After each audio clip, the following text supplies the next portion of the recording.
जहाज अलग भेजा, अलग अलग पतली गली से निकलते गए सारे। तो ये तो हो गई पाकिस्तान की बात, ख्वाजा आसिफ की बात। अब भाई, अब रशिया ने इनको बता करा यार सीज फायर वीज फायर करो, बात मान जाओ, कंट्री को बचाओ। इन बेवकूफों के समझ आए तो बात वो रही। अच्छा, वहां से 6 बिलियन की बातें उन्होंने, 6 बिलियन मिल रहा, 6 बिलियन मिल रहा, वो भी कहानी खत्म। फिदान हकान ने एक और बम फोड़ दिया। फिदान हकान कह रहा कि देखो जी, इजराइल को हमेशा एक दुश्मन चाहिए होता है, और अब इजराइल ने तुर्किया को दुश्मन बना दिया, और हम तुर्किया उसको देख लेंगे। बेसिकली जो अमेरिका का पॉलिटिकल सिस्टम है वो पूरा इजराइल ने हैक कर रखा है। इनको ना जलन मच रही तुर्किया को, जब से नेतन्याहू ने बोला ना ट्रम्प ने मेरा भाई है। अबे भैया, तुम अपनी दाल रोटी खाओ, तुम्हें काहे को चुल मच रही है? पता नहीं समझते इनको दिक्कत क्या है कि अमेरिका का पूरा पॉलिटिकल सिस्टम इजराइल ने हैक कर रखा, और जाइनिस्ट ताकतों को यूज करके, मतलब जाइनिस्ट ताकत में कोई रूहानी ताकत होगी, जाइनिस्ट ताकतों को यूज कर करके अमेरिका के पॉलिटिकल सिस्टम को सबटॉज करते हैं। मैंने कहा चलो, इतने सालों बाद आज हमें पता लगा अमेरिका का पॉलिटिकल सिस्टम कब सबटॉज हुआ। यहां पोप ने ट्रंप को सुना दिया, कहता मैं जो करूंगा मैं अमेरिका के प्रेसिडेंट से नहीं डरता। अरे पोप साहब, क्या पंगा ले लिया। अब कानी ने यमन का नाम लिया, कह रहा है यमन में हमारे हूती जवाब देंगे। अब मैं कह रहा हूती भाइयों ने कुछ जवाब ववाब नहीं दिया, बड़ा ठंडे पड़ गए। मैंने आपको बोला अब्दुल मलिक हूती खत्म हो चुका है, उसका 80% मलेशिया खत्म हो चुका है। आज यमन के ऊपर हूतियों के ऊपर जहाज मंडरा रहे, ऐसे से आवाज आ रही है। और यमन का एक एरिया है, आई थिंक इब्रिल या इब्रिल करके एक एरिया है, मगबरिल या मगरिल करके एक एरिया है जो सबसे स्ट्रेटेजिक है। उसके ऊपर इतने जहाज मंडरा रहे हैं कि हूतियों की तूती बंद हो गई। हूती चुपचाप बैठ गए, चुपचाप बैठो, पंगा मत लो। अब हूती बेचारे काहे को मरवा रहे हो यार? वैसे ये पूरा अमेरिका इजराइल खाली हुआ पड़ा, सेंटकॉम खाली हुआ पड़ा, पूरे बम बारूद इन पे डालेंगे। पिछले इतने दिनों से उन्होंने रिफिलिंग की है। और ट्रम्प का कल आपको मैंने ट्वीट दिखा ना, all locked and loaded to go baby as and when it needs. Houthi बिल्कुल शांत पहन के, कोई कुछ नहीं हो रहा। सऊदियों पे साइबर अटैक हुआ। सऊदियों पर साइबर अटैक किसने कराया? देखो, अमेरिका ने नहीं करा, इजराइल ने करा। कौन बचा? बचे हमारे प्यारे से नन्हे से छोटे मुन्ने से ये ईरान की जहादी, इन्होंने करवाया, आईआरजीसी वालों ने। अब सऊदियों की हालत खराब है। सऊदी कह रहा कि हमारी लड़ाई नहीं है साहब, हम तो नहीं लड़ेंगे इसको, बट ईरान का एग्रेशन बहुत ज्यादा है, हम अमेरिका का समर्थन करते, पर हम लड़ेंगे नहीं। मतलब ट्रंप ही लड़ेगा, हम कुछ भी नहीं करेंगे और चुपचाप बैठेंगे। वाह वाह वाह वाह वाह वाह वाह वाह वाह वाह। अच्छा, यहां पे एक इंपॉर्टेंट चीज मैं आपको बता दूं, इस्लामाबाद टॉक्स फेल क्यों हुए? मैंने आपको बताया इस्लामाबाद टॉक्स फेल क्यों हुए। अगराची ने एक चीज का खुलासा किया, कह रहा अगर मैं डेलीगेशन को लीड कर रहा होता, हिंट मारे हैं कि टॉक्स फेल हो जाते। देखो, अगराची को साइडलाइन किया गया था, ठीक है। अब मैं आपको बताऊं आईआरजीसी में रिफ्ट क्यों पड़ी, बहुत बड़ी रिफ्ट पड़ी। देखिए, 6 चीजें मैं आपको सुनाता हूं, ध्यान से सुनिएगा। Give me, and I am being very serious, no pun, no sarcasm, for a change I am being serious, right. अगराची कह रहा है, अगराची इज अ सीजन डिप्लोमेट, आपको गाली दो कुछ भी कहो, बट ईरान के लिए ही इज गुड। उसका यूएसपी वो चीजों को खींच सकता है। और अगराची ऐसा बंदा है कि अगर आपके जेब में 1000 रुपए, वो कहता है मैं 200 दूंगा, कहता 200 तो जेब में डाल दे। तो वो एटलीस्ट नए डेट, नए डिस्कशन की टाइम लेता। अगराची को साइडलाइन कर देगा मोहम्मद गिलाफा, जो ये स्पीकर है, जो जहादी है, इसको बोला भाई तू जाके बात कर। अगराची पीछे हुआ, अगराची को वहां साइडलाइन किया गया, जो अगराची को अच्छा नहीं लगा कि यार मैंने इतना काम किया, मुझे साइडलाइन क्यों किया। जो वहां गहमा गहम हुई, थप्पड़ वप्पड़ जड़े गए, वो अगर अगराची होता तो ऐसा मसला नहीं आता। विटकॉफ से वो काफी मिल चुका, ही कैन हैंडल सिचुएशन। जब अगराची था वो एटलीस्ट ये तो कहता था अगला मीटिंग कब होगी, क्या होगी, वियना में जो भी। देखो भाई, पाकिस्तान में तो इसके बाद मीटिंग होनी नहीं, अगर होगी भी कहीं तो यूरोप में होगी। ये जेडी वांस ने एक बार हसरत पूरी कर लिया, अगली बार पाकिस्तान ही जाएगा। मुझे लगता है उसकी घड़ी तो पाकिस्तानियों ने रख ली। बेचारा कहते वॉच जेडी क्यों दे रहा है, अरे वॉच सर, वॉच दो।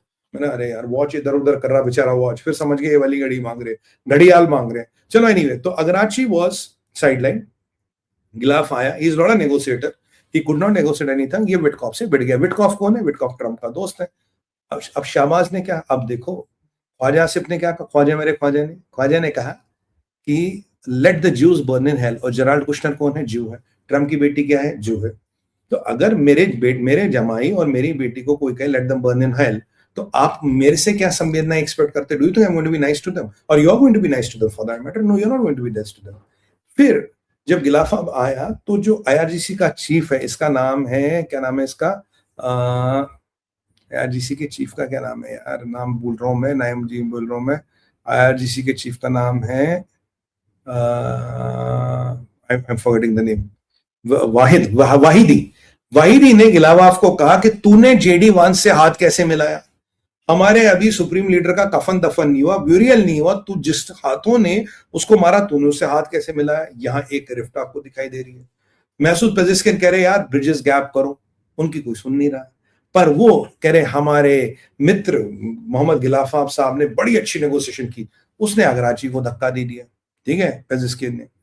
यहाँ वाइस प्रेसिडेंट कह रहा है कि जी स्ट्रेट ऑफ हॉर्मुज़ तो हमारी है, एमओडी कह रहा है कि ये तो हमारे सॉवरेन वाटर है, state of Hormuz atomic bomb है, एमओडी उनको कह रहा है सॉवरेन वाटर है, और उनके एमओडी का स्पोक्सपर्सन कह रहा है ये ट्रम्प जो कह रहा है इट इज ऑल क्रैप, ये कुछ नहीं कर पाएंगे, अमेरिकनों में औकात ही नहीं आने की। इनका डिफेंस मिनिस्टर कह रहा है जो अमेरिकन स्टेट ऑफ हॉर्मुज़ में आएगा हम उसको मार देंगे, हम उनकी शिप उड़ा देंगे। यार 15 शिप उड़े, यार ये डिफेंस मिनिस्टर साहब 3.5 घंटे हो गए, इतना इंतजार मत करो, हमें तो नींद आ रही है अब, मतलब आपको तो कोई काम है नहीं, हमें तो बहुत काम है ना करने को। तो ये अगर आप इन सारी चीजों को देखें, अब इनको सारी चीजों को देखेंगे तो आपको IRGC में विरोध मिल रहा है, कमांडर इनकी सुन नहीं रहे, डिस्कशन है, एक कुछ कह रहा है एक कुछ कह रहा है। This is are the typical trades of headless organisation में हेड ही नहीं है तो करेंगे क्या, व्हाट विल दे डू।